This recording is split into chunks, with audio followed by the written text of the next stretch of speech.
All right, let's continue this conversation. For more, we're joined by retired U.S. Air Force Brigadier General and U.S. Deputy Military Rep to NATO and Newsmax contributor, my man, General Blaine Holt. All right, General, let's get this party started.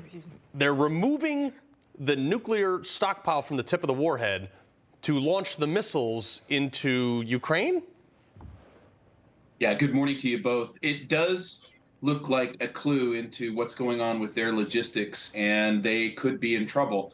But I would remind all the viewers that they have this plant that they just built and have commissioned with Iran's help in Russia to build those suicide drones, more aerial. They are cooperating with North Korea. They're cooperating with Iran. So I would be very, very cautious before I would say, well, they're going to be out of weapons here soon. Lavrov just went on TV last night to the nation, to Russians, and said that they're not going to stop until Zelensky and his government are taken out. He wouldn't be saying those things when already the Russian people are getting a little dubious of what the possible outcomes of the war are going to be. Yeah. So let's talk about the logistics of peace talks, which I don't think is possible with a madman like Putin. I think the only way this ends with Putin is with, what, 2 bullets in the head? Can I say that on TV? You always ask me like I'm the HR guy. I'm the worst HR reference. As long as you complete it with "so to speak." So to speak. So to speak. I mean, at this point, what would need to be, I'm asking you, but what would need to be done in order to have peace be a reality? Well, so I think that there's going to have to be a really strong push from the West. We have every reason to want to see at least talks happen, at least advancing notions towards a ceasefire. All is not well on the Western side either. If you look at Europe, they are having an energy and food crisis like you can't believe. You've got people standing on line for bread in Madrid, Spain. So everybody's got a reason to want to get to an off-ramp. The problem is the main players, Putin, if he shows weakness at this point, he is coming off the stage pretty fast, and he may already. Zelensky is under a lot of pressure by his own folks, and the miraculous engineering of keeping the power up still is probably doing a lot to bolster that. But that's just one step away from a multi-million person refugee crisis. Yeah, I don't know who's showing that, if that's a tactical training video right there, but they're laying down, cycling around into the chamber with their, safety on, and it's not working. General, let's talk about the fact that it's cold, the winter's coming, and power is down.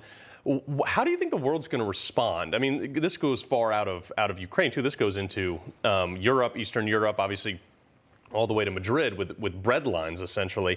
But what happens? Like, people are going to start freezing to death. Are we going to ramp up aid? Is Russia going to be in the same position? What is the mechanisms that we have as the West, and I say we as Europe, America, places like that, to deal with this? Well, I love our history, and I am an airlift pilot, and I will tell you that it's very clear that we have abilities like we did in the Berlin airlift, and to get the things to keep a public resilient. And we need to be flowing in generators. Microgrids are very best in microgrids, because the last thing we want to see is 10 million people fleeing at a time when Europe will buckle if they have them. And Russia knows that, and that's why they're using winter as a weapon. And so NATO and U.S. logistics now have to come front and center, and we have to help keep these grids up, and we have to bring in more. Well, I'm going beyond Ukraine. I'm talking about Europe. Yeah. Europe's in trouble. Europe is in grave trouble. They have really sewed themselves up with these sanctions because they were ill thought out. In March, it was very easy to say, oh, by the end of the year, no more Russian oil or gas. But that's not working out because they don't have enough. And here, the world's most abundant energy nation refuses to produce a barrel of oil and 1 more pound of LNG. Meanwhile, you've got 30 tankers filled with LNG right off the Iberian coast. And why aren't they coming into port? They're waiting for higher prices. Wow, that is incredible. And, I hear a lot of the Democratic talking points saying, oh, well, there's all these oil leases and Exxon. They just don't want to participate in them, but they're being crushed by these EPA regulations. So people don't realize that we are dependent on our adversaries, basically, for oil. They've drawn a hard line. Secretary Granholm even told her successor, Whitmer, I'm not helping you out with your nuclear plant. No way. It's unbelievable. So now these oil price caps on Russian oil, this is obviously a strategy. So can you explain what the effects? Yeah, right. Can you explain? How do you really feel?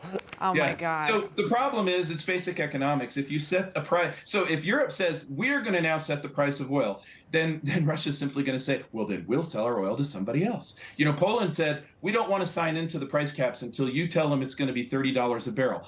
That's fine.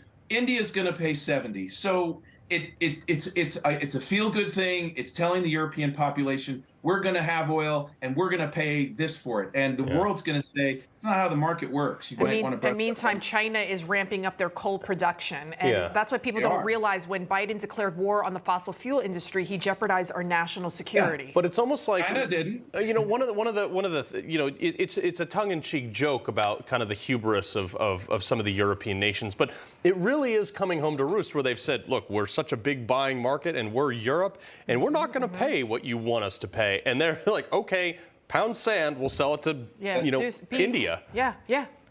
That's what's coming.